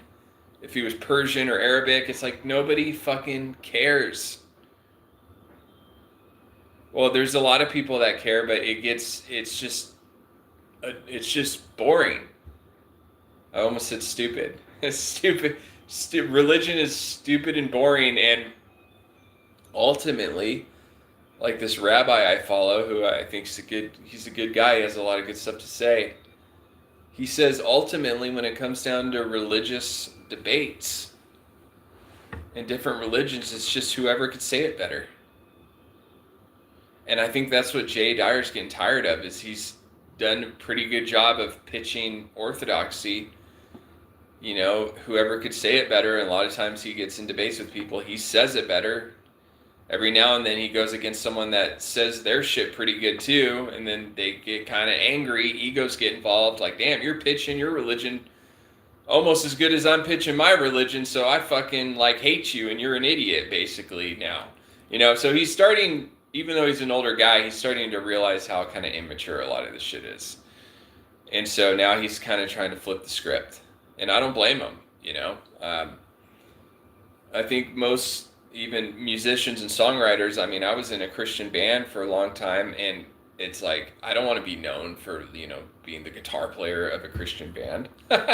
Just like he probably doesn't want to be known for being like an Orthodox apologist, you know. It's just, you want to be more than that, or less than that, so to speak.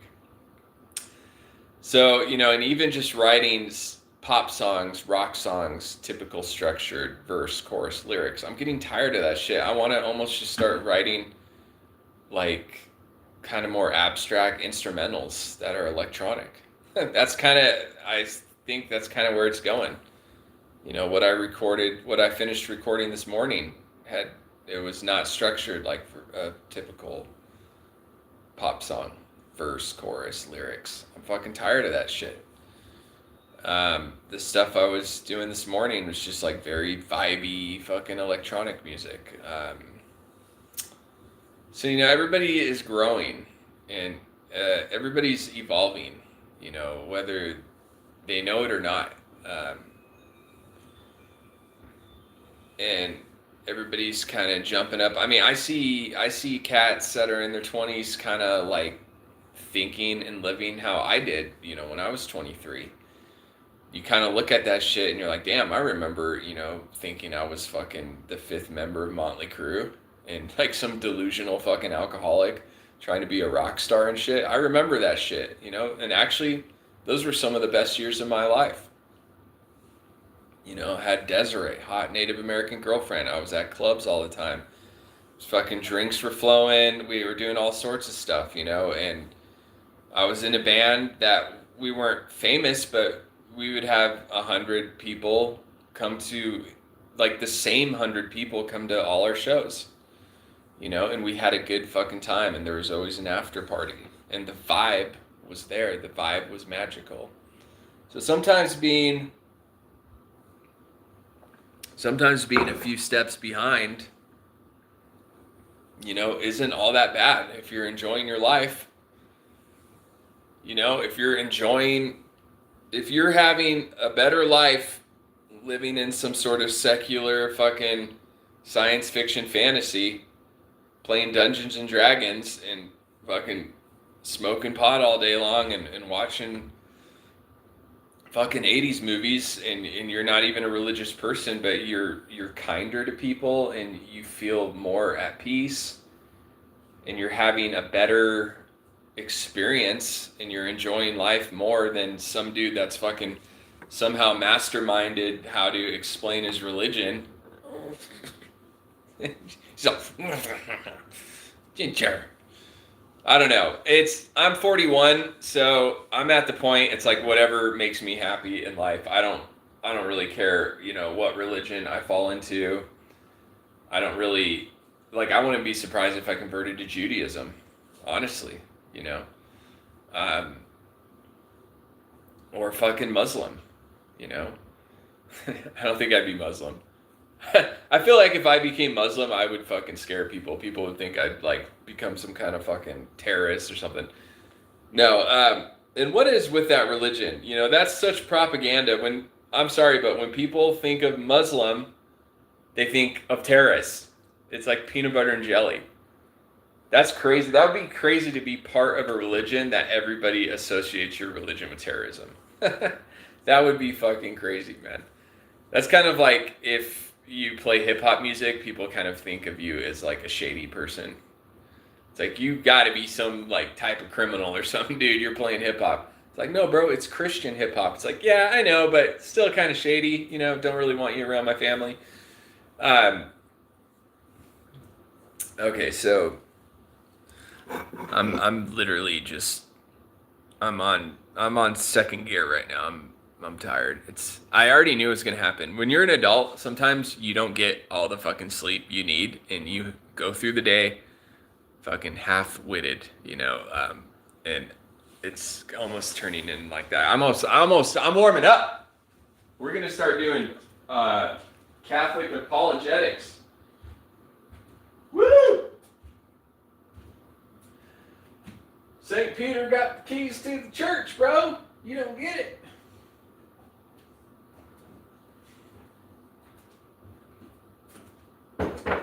I could see why the Protestant Reformation happened, because it's fucking ridiculous. I'm sorry, but keeping up with like who's a saint and who's not a saint and stuff, it's unfucking believable how much that goes into that. And the church is fucking powerful.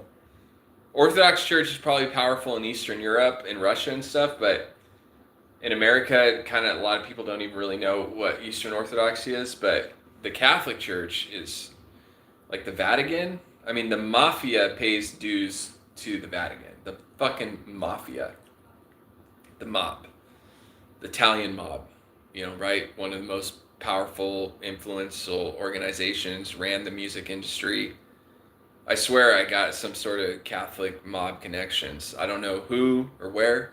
I might be tripping, but it's out there. CIA, Catholics in action. I don't know what the fuck's going on there, but there is some sort of something in my life that's doing something. I don't know what it is. I don't know what's going on, but there's something there. But anyways, the Vatican, yeah. Fuck, man, you see John Wick when they all fucking turned on him? He's like fucking running to the Orthodox Church.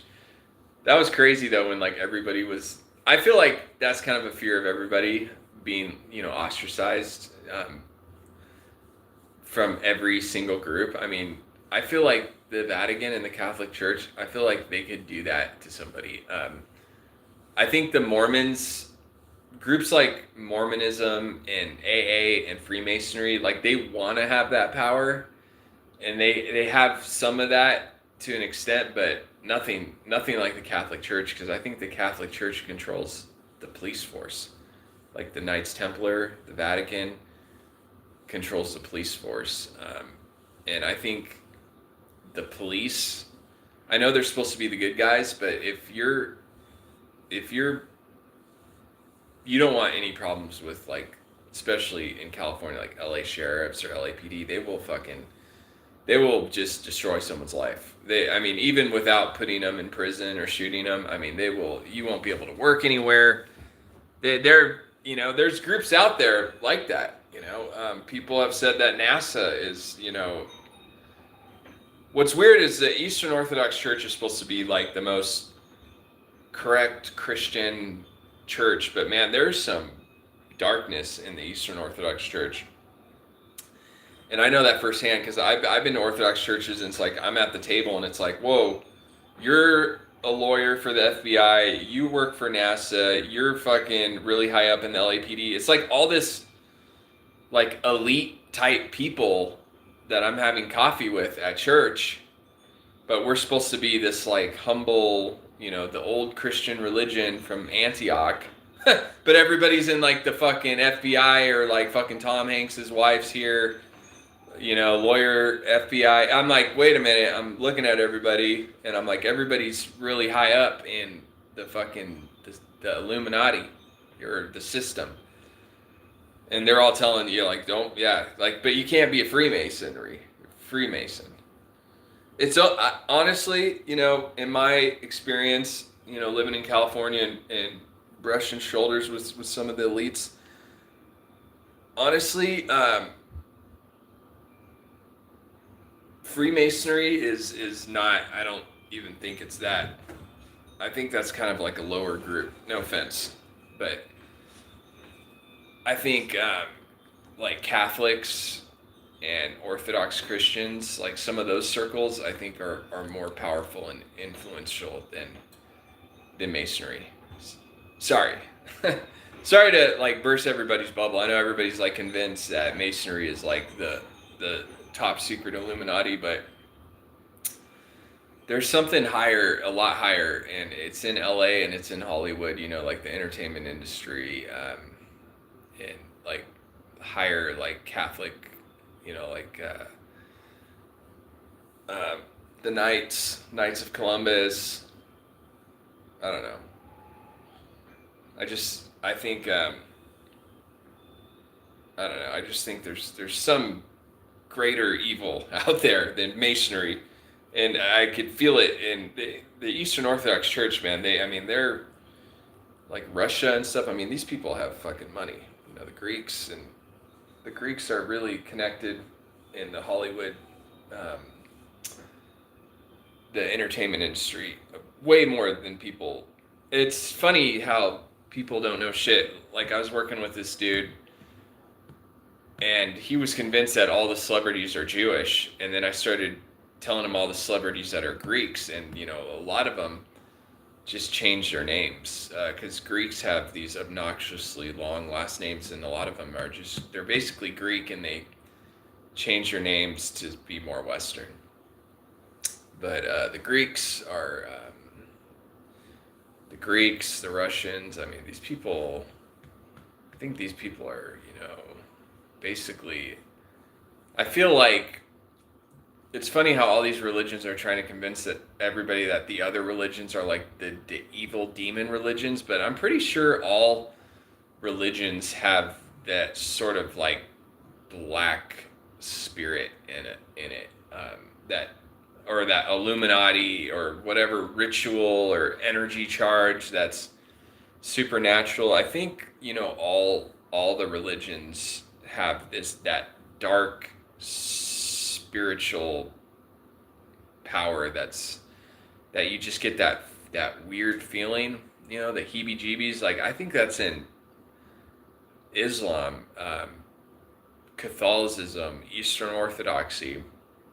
I think all religions have that kind of just that nasty kind of dark spirit attached to it.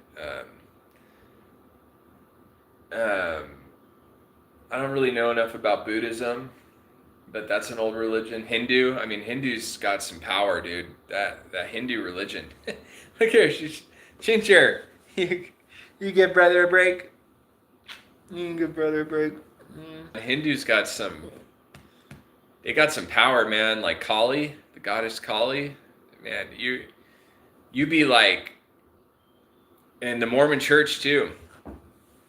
Like, if you're into the occult, or if you have whatever kind of occult spirits in your family, whatever it is, I don't know how to explain it, but if you have it, if you're in trouble, man, like the Mormon Church is kind of like a safe haven for witches, and then also Hinduism. Like, you could feel the entire weight of the American government and the Catholicism and all the agencies and all that oppression from like Orthodoxy and Catholicism. You could just feel like the entire weight of the world crushing you and feeling like all that darkness. And then you fucking pray to Goddess Kali, and like all that negativity goes away. So Hinduism has the power to restrain even Catholicism, the Catholic Church, and even law enforcement agencies and the government. The Hindu religion is like fucking 7,000 or 8,000 years old. You know, those are some old gods or deities.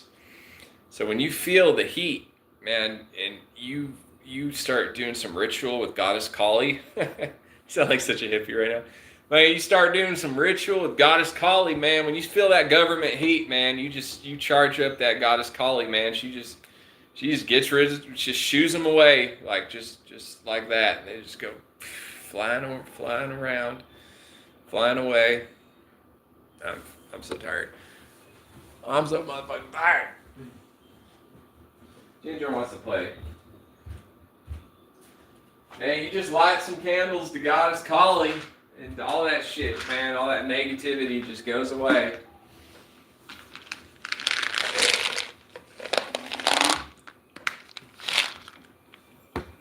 I do think that when people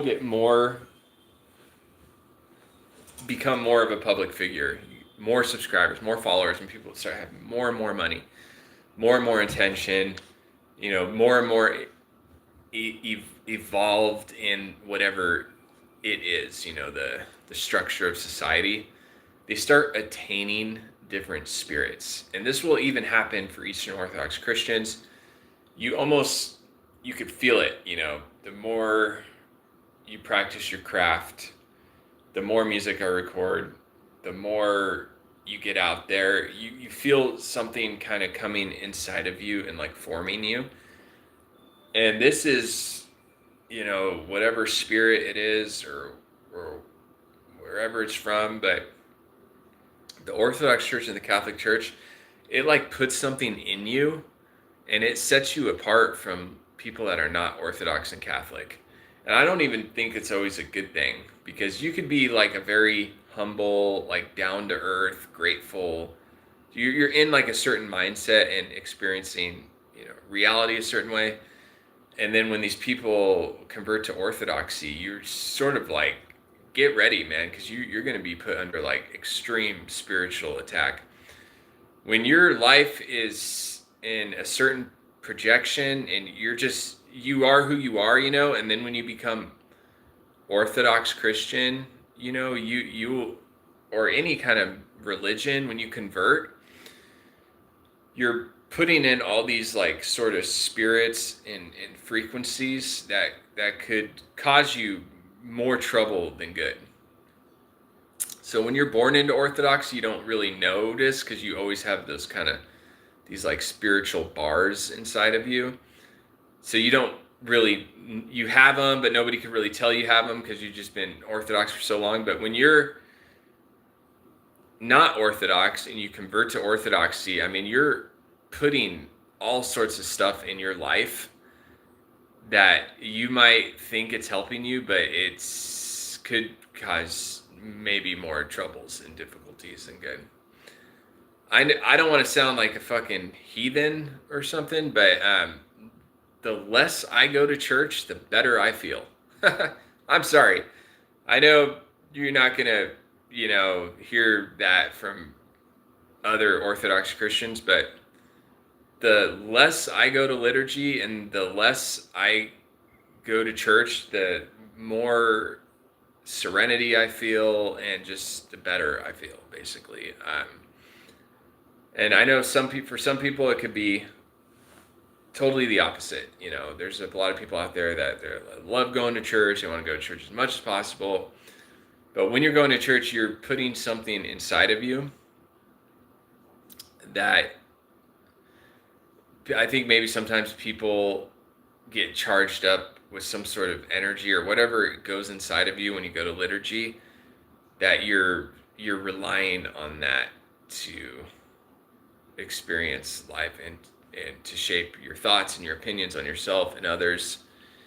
And I don't think it's necessarily always like a good thing. I mean, some of these people that are really high up in Orthodoxy in the Catholic Church, it's like, yeah, they're police officers, they're celebrities, they have like all this power and money and stuff, but it's like, I'm not sure I want any of that, I would rather just, be a simple kind of man, be something, love and understand, just live out in the country and away from this like religious power structure, because it seems pretty brutal. The rifle, man. There's so much fucking propaganda in TV shows. Even Michael Jackson. I was watching one of his live. They're all dancing and shit. He's all you know, doing the Michael Jackson. There's just like a little black kid runs up on stage with a gun. He's all like doing the gangster shit. It's like monkey see, monkey do. You know, how many little fucking black kids see, oh, look at the little fucking black kid with the gun and shit. All of a sudden, they're like running around fucking school and shit. Like, you know, it's like they've been training the black man to act a certain way, bringing the black man down. So it's like the CIA, you feel me? The CIA and all these motherfucking agencies, they're trying to fuck you up. They're trying to create a narrative for your ass. Like trying to get you to act and be a certain way. You know, with music, you know, influencers like Jay's like pitching cryptocurrency. All these fucking little orthodox converts and shit, and they're all acting like they're smart and shit, like St. Paisies, and I ain't fucking Catholic because, oh, you fall for that. That was, you missed the economical council, dog, and shit, you don't even know. You know, it's like, I'm not sure getting in all that is really that fucking edifying or encouraging, you know, at least for me. It's like, I mean, if you want to get into that shit, then fucking be real. You know, don't be like some fucking YouTuber, some fucking prick. You know, just be fucking, just know your shit and keep pushing. Okay. I swear, dude, I come up with like an alter fucking ego, like a different personality for my music career. It's like, man, you're gonna get some Jewish handlers and they're gonna make your ass fucking black. You be a fucking black, you be next Eminem. You be, look what they did to Machine Gun Kelly, man. That motherfucker thinks he's a fucking hood. He thinks he's fucking, he's running with the fucking brothers. Oh, man. I'm just kidding. No, MJK, he's cool. Hey, he seems alright. Seems alright to me.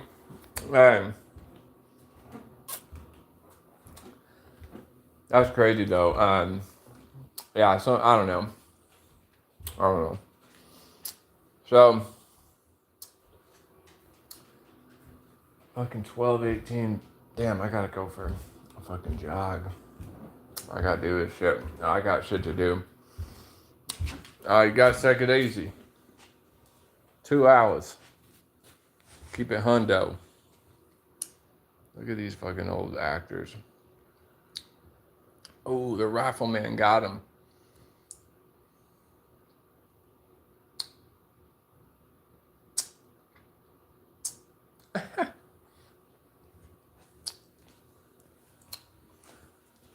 Well, by golly.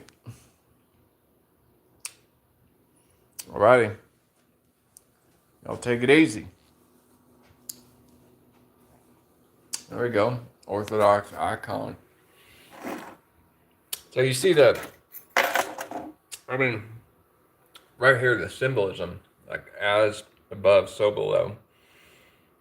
You know, it's just, it's everywhere. You can't be like Orthodox Christian and going off on occultic people when there's so much symbolism. There's so much symbolism in all religions. It's just knowledge.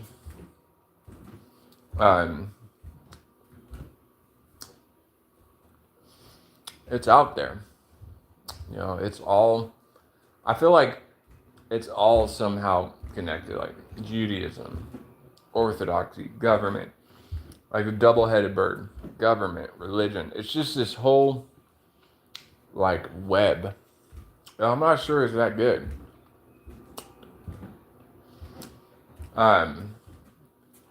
It's just this whole thing, you know. And the longer I live, I'm just like, man, I don't want to be fucking involved in any of your guys' shit. Seriously. I want to be fucking part of any of your guys' fucking shit. It's fucking dark, man. You go to Orthodox church, they fuck your shit up. You be like, I was feeling great, and now they fucking ask me some weird shit, like, where'd you go to school and shit, you know? I was like, damn, dog. Where'd I go to college? You know, trying to figure out if I'm like part of the fucking playing board. Like, damn, I'm not playing Monopoly, dog. I don't need to fucking qualify myself like how many moves I made and shit in life. Like, I'm just fucking here, man, enjoying the icons and shit. They'd be like, you half Mexican? It's like, yeah, dude, my wife's fucking Mexican. She fucking rich, though. She's like a millionaire, so it's cool. It's like, oh, shit, your wife's rich. All right, well, you could be part of the church then. All of a sudden, it's like you're in, man. You're working the festival and shit. Like, my wife's a fucking influencer. She got $5 million. I'm fucking, oh, now that I'm a fucking famous musician, and I got like fucking 3 million streams and shit, I got all this money, and I'm like famous and shit, now it's like, now I belong, now I can be part of the fucking inside group, because I have all this shit, I see how it is,